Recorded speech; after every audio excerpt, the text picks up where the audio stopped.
I genuinely believe that this is Joburg's last chance. Is Johannesburg about to make a comeback? Helen Zille on cities, confidence, governance, and the future of Johannesburg. Johannesburg can't come right unless the politics comes right. The stakes are so high for Joburg. Can Johannesburg recover? And if so, what would that actually take? The conversation is about cities, governance, confidence, investment, and long-term thinking, especially for people who care deeply about the future of South Africa's economic heart. Helen, thank you for being here today. It's a pleasure, Jaco. Nice to be with you all. I want you to fast forward 10 to 15 years in the future and tell us, what does a world-class Johannesburg look like? And what does it take to actually get there? Well, let me just quickly go back to something that you said in your intro, that this is something bigger than politics. We're talking about urban regeneration and the future of Johannesburg.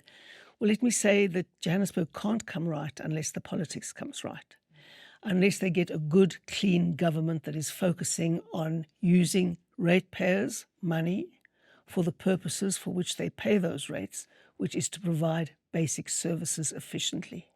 So unless that happens, we're not going to build a great Joburg, and that can only happen through the voters' decision. So we've got to get the politics right to get all the rest right. Politics isn't something separate from that. It is integral to that. So that's the first thing I wanted to say. What makes a world-class city is what you're asking me. It's a city in which people want to stay and come. It's a city where the residents don't think of their future somewhere else. They envisage their future here in Johannesburg because it has so much to offer.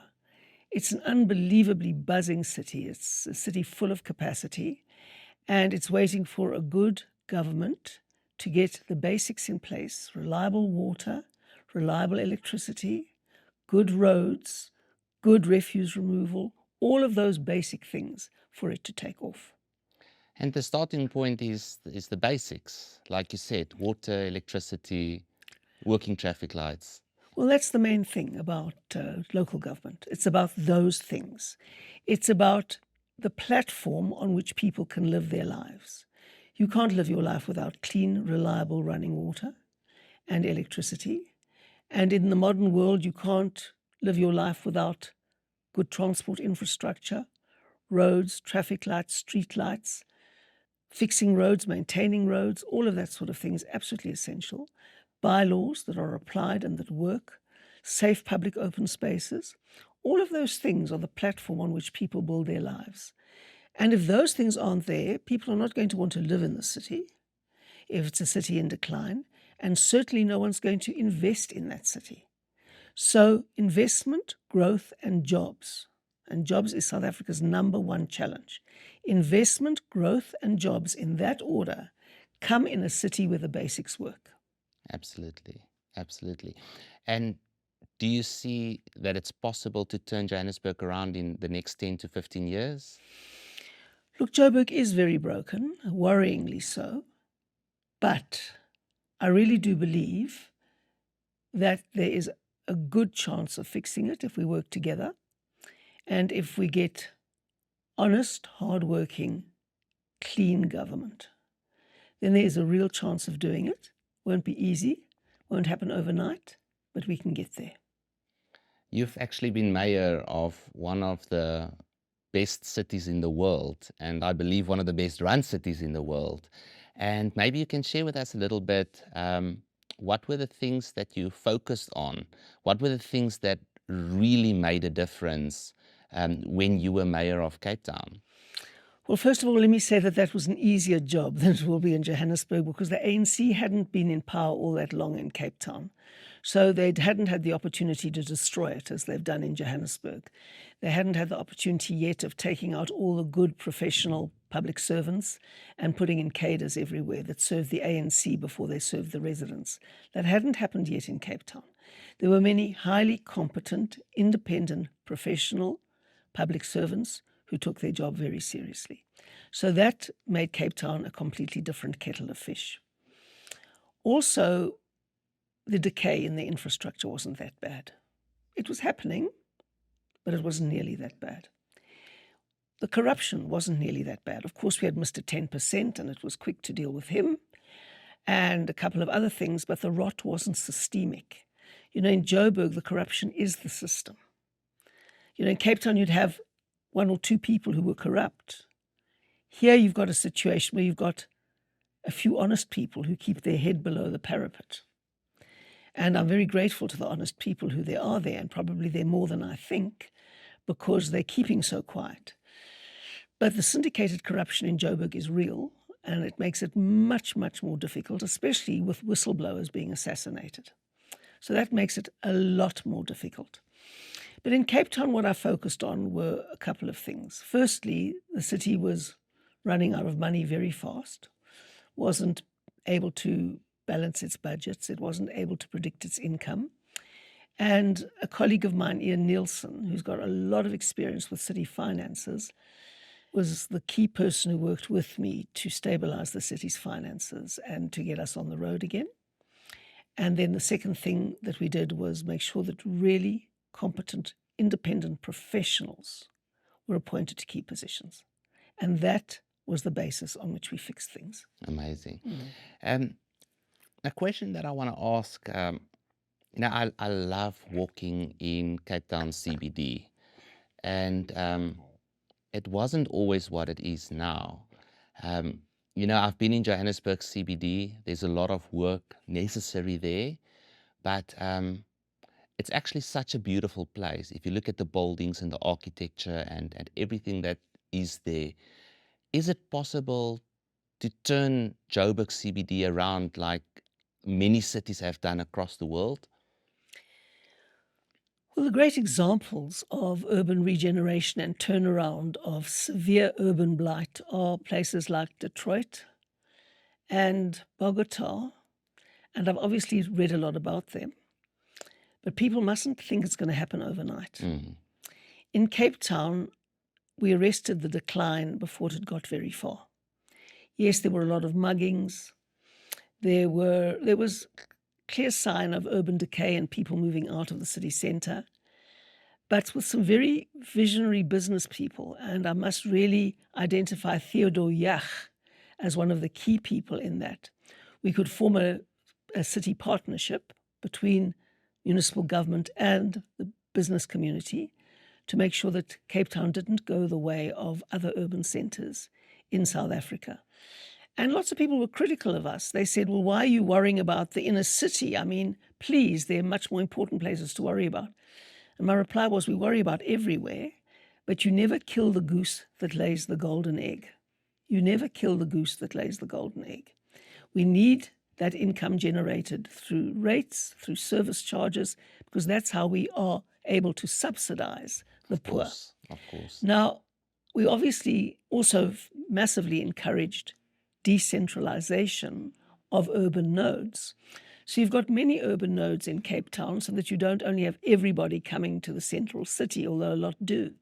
So, for example, you've got a place like Century City. You've got a place like Claremont. You've got a place like Joburg. You've got all sorts of decentralized urban nodes, which are very good from a planning perspective. Amazing. You've mentioned something that I think is so important, and that is partnership between government and the private sector. I don't think that this is something that government can do alone. It needs the private sector. How can the private sector get involved in turning a city like Johannesburg around?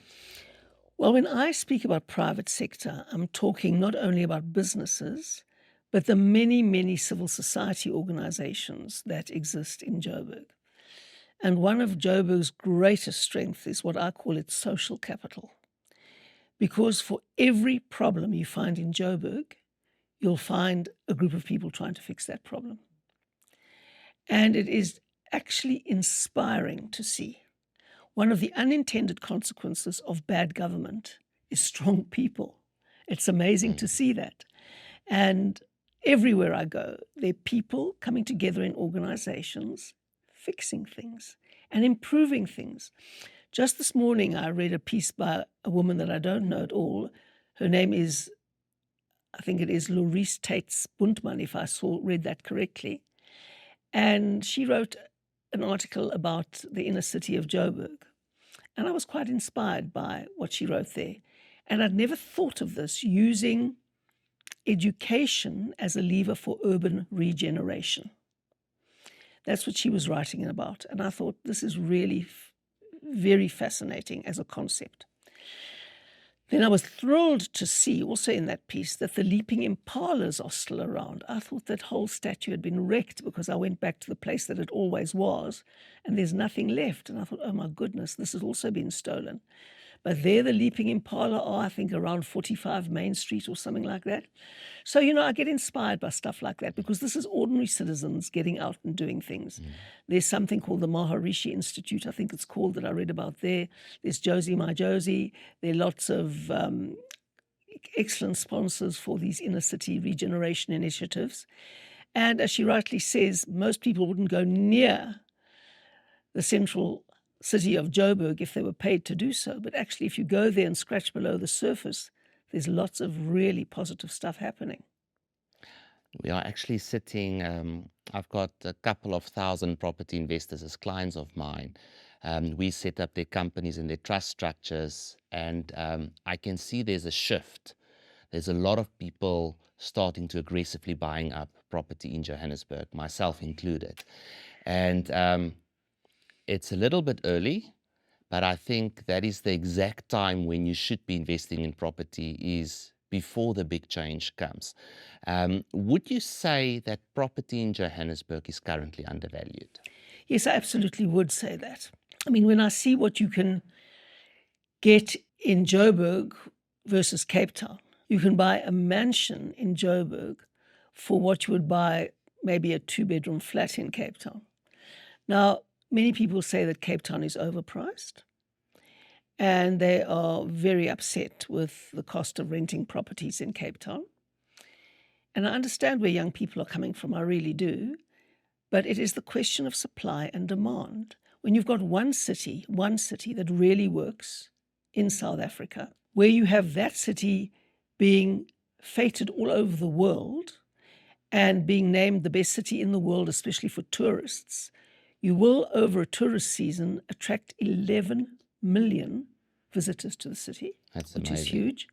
And then obviously the private sector is going to respond to that, as Airbnb and everyone else has. And those 11 million tourists, I want to tell you, create hundreds and hundreds and hundreds of jobs, which means that more people have jobs. So if there was more supply of urban quality in South Africa, then these prices would balance themselves out. Yeah. And that's our job, to fix all the cities in South Africa so that there's a much more even competition, right? Now, I think property prices in Joburg are undervalued. And if I was younger, I would definitely buy something in Johannesburg now if I had the money. But I don't, I'm not at the age where I start investing in property at all. So, but I think it's a very good investment in Joburg now. But obviously it'll be a great investment if the DA comes to power, because then we can start regenerating the whole of the inner city and other properties and attract a lot of people. So I would say, well, I'm not a financial advisor, so I very, very much hesitate to give financial advice. Joburg will never become as expensive as Cape Town, because there will be more supply and not the kind of international demand that you're seeing. I mean, the international demand in Cape Town is crazy.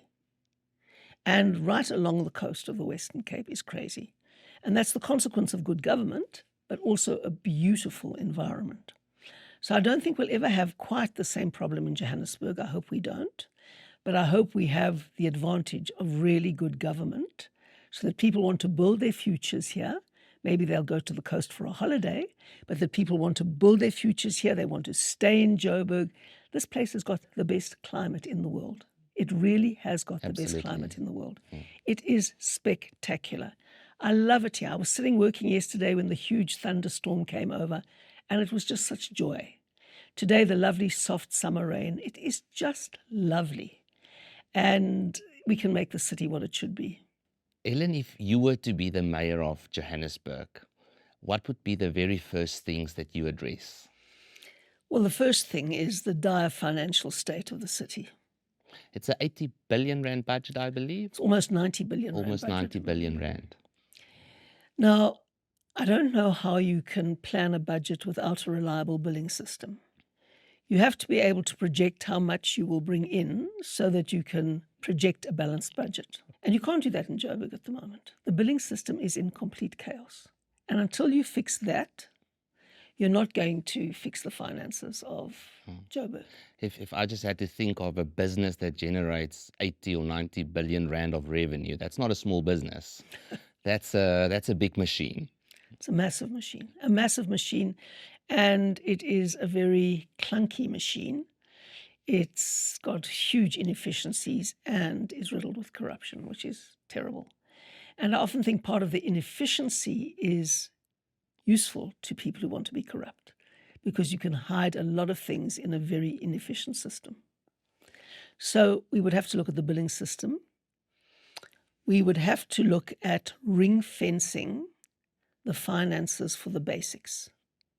So the reason why Joburg Water has never got any money to invest in maintenance is because the money that comes in for water gets swept into the general account and gets used for a whole lot of other things. Now, there's nothing more important in an urban environment than having clean, drinkable water. Absolutely. And so you'd have to ring fence that water finance and use it for water. Ditto electricity finance in city power. Ditto solid waste, etc., etc., etc. So let's focus on getting the basics financed and maintained, and the capital infrastructure that needs to be invested in for the future growth of the city, before we start looking at all the nice-to-haves and all the vanity projects. I'm not in the least but interested in vanity projects.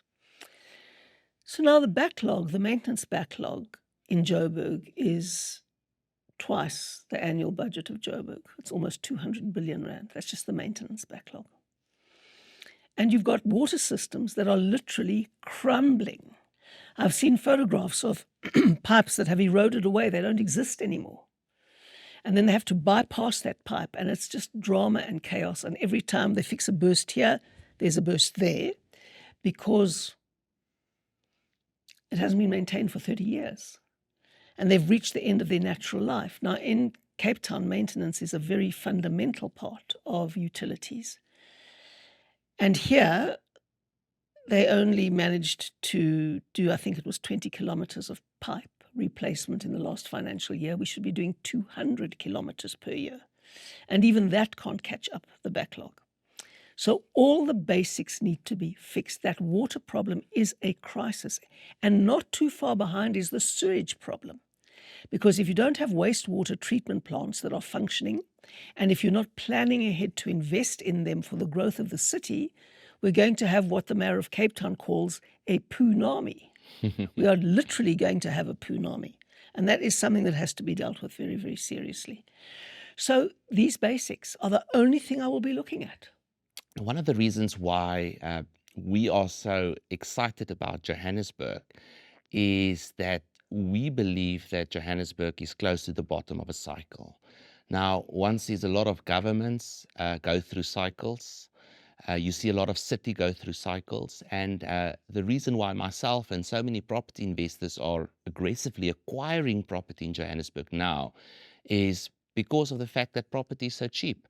I often talk to my international investors and I tell them, where in the world can you buy a two-bedroom apartment for 35 or 40,000 US dollars?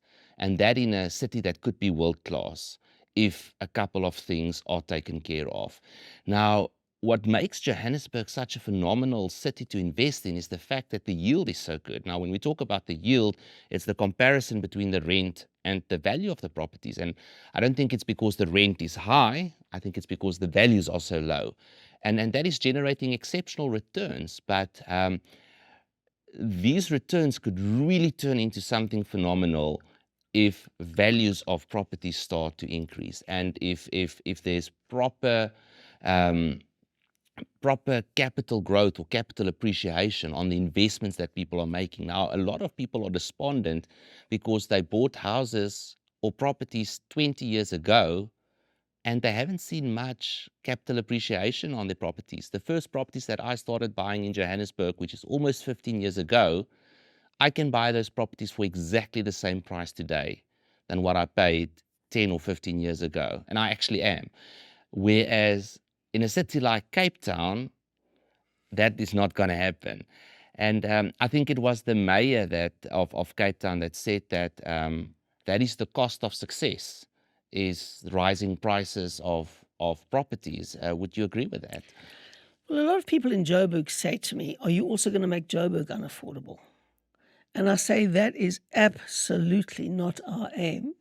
And I really doubt that that will happen in Joburg.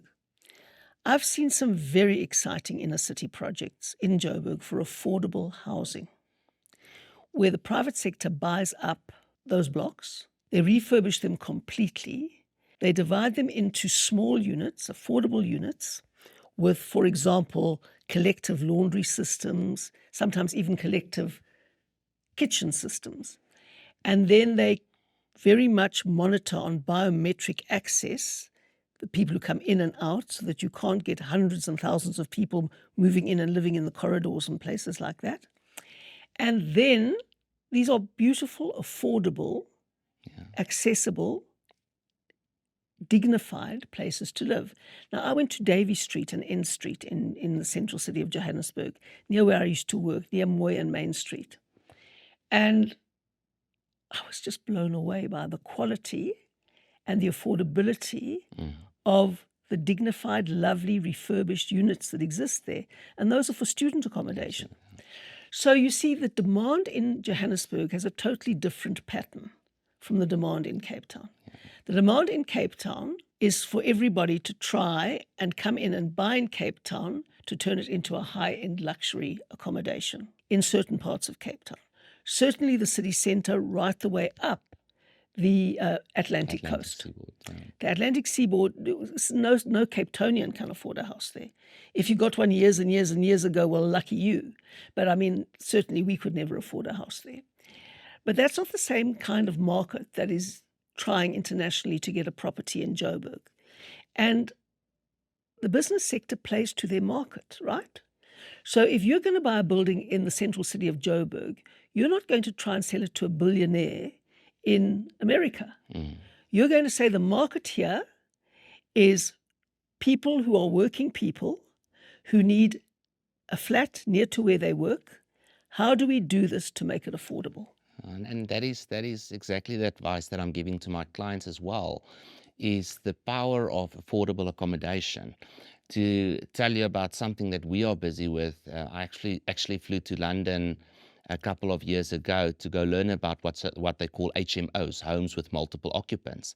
Now, this is where you take a house and you've got 2 or 3 or 4 or 5 people living there, sharing amenities such as the kitchen and the bathroom, but giving people dignified accommodation. And what we've actually done in the northern suburbs of Johannesburg, because a lot of people are traveling 2 hours a day, 3 hours a day to get to work and back, and then they're probably spending 30-40% of their monthly income to On travel. transport, yeah. And what we've started doing is we've started creating affordable accommodation right next to the working hubs, in Sandton, in Sunninghill, in Fourways. And the way that we've done that is we've actually taken properties, put a couple of rooms in there, furnish it beautifully, get fiber, fast fiber in, and create a space where somebody can rent for 3,000 or 4,000 rand a month, and they can walk to work. And That's what people pay in backyards in Cape Town. exactly. And we've seen a tremendous demand for those kind of properties. Well, exactly. You see, because the private sector responds to the market. There's not the same market in Joburg as there is in Cape Town, because people come there, 11 million people come there over Christmas, January. They have an absolute blast. They want to buy a place there. And that's what drives property up like that. And also, on the side of the mountain that is most desirable, there's no land, right? I mean, it's wedged between the mountain and the sea. So supply is So completely supply limited. is totally limited. And, you know, when the Dutch came, only they would try and build into the sea in Africa rather than go over the mountain. But anyway, so there's a foreshore there as well. But the good thing I say to people is the market responds to the demand. If the demand is for places of 3,000 to 4,000 rand a month, the market will respond to that demand. No one wants to buy a 185 million apartment in Johannesburg. Without making this a political conversation, I had lunch with you a while back, and you told me that the biggest enemy of Johannesburg is voter apathy and the fact that people are not voting. And maybe you can just remind people again how important one vote is and how important it is for each person to vote in the upcoming local elections. I can't tell you how important that is. The stakes are so high for Joburg. I genuinely believe that this is Joburg's last chance. And I'm very touched that so many people feel that Joburg is at the bottom and is going to go up from here.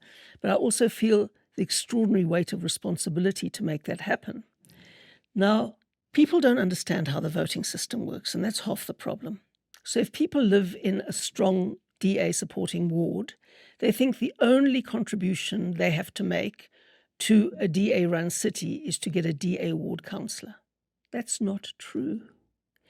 In a local government election, you have 2 votes. Some places you get 3 votes, but not in Joburg, so I'm only going to talk about the 2 votes. You get 2 votes. One is for your ward councillor, and the other is for the list that parties put up. So you can choose between the different parties' lists. Now, we have a proportional representation system. So after the election, the number of seats that the DA gets in the council must be proportional to the percentage that the DA got in the election as a whole, right? So when they add the votes, let's say in your ward, they first add the ward votes, and then they say, okay, great, you've got a DA councillor. And then they've got to add all the votes in that ward, the PR votes and the ward votes, to get a total that is added to the whole city that will work out the proportions. So everyone has 2 votes when they go, and that is critical because you're not only electing a ward councillor, you're electing many more councillors on the list. And your 2 votes get counted 3 times. One for the ward councillor, and then once for all the votes in the ward where your ward councillor and your PR list votes are counted together and then added to the whole of the city. So in DA strongholds, where every ward is DA, we lost 6 proportional seats because people didn't bother to go out and vote. And those were the votes we lost on the proportional list.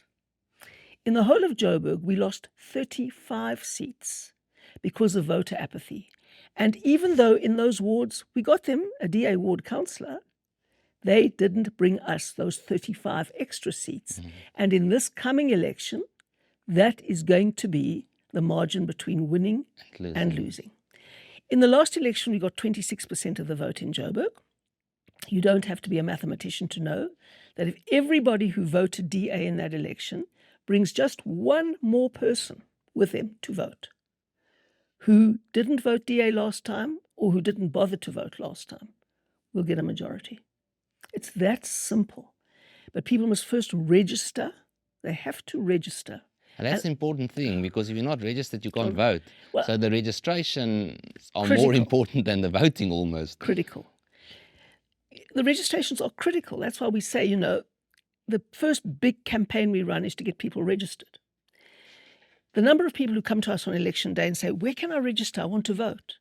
And we say, you can't register. That was 6 months ago, baby. Yeah. So people must wake up to this. And if you want to know whether you are registered and where you are registered, you have to send an SMS. You know that old-fashioned thing? Maybe you've still got SMS on your phone. You have to send an SMS to this number, 32810. 32810. And in the SMS, you just put your ID number. And instantly, or almost instantly, you'll get back information from the IEC, the Independent Electoral Commission, telling you whether you are registered and where you are registered. Just do that. It takes literally a minute. And once you have done that, take note of where you are registered, because you can only vote where you are registered in a local government election. And don't split your vote, the one with the other, voting for all kinds of smaller parties, because if you do, you will end up with a mess we've got in Joburg. And Joburg is, according to reports in the newspapers today, about to get its 11th mayor in 10 years. That's scary. And you cannot govern a city like that with the best will in the world. Consolidate your vote, make the DA the biggest party in Joburg, which is totally attainable. Totally attainable. If everyone registers, votes, and consolidates the vote behind the DA. I think a lot of young people, unfortunately, today don't care about politics, and they think that politics don't affect them. But what has happened in Johannesburg, and why I personally think we are at a turning point, is you cannot not be affected in Johannesburg with basic issues such as water, electricity, traffic lights, potholes, and everybody is being affected by the lack of governance in the city. And I think that is making a lot of people aware that this local elections coming up, they need to vote, and they need to make sure that their vote counts. Well, absolutely. And their vote does count. That's the point. I mean, everybody's vote in this election will be the difference between winning and losing. Yeah. That's exactly what it's going to be.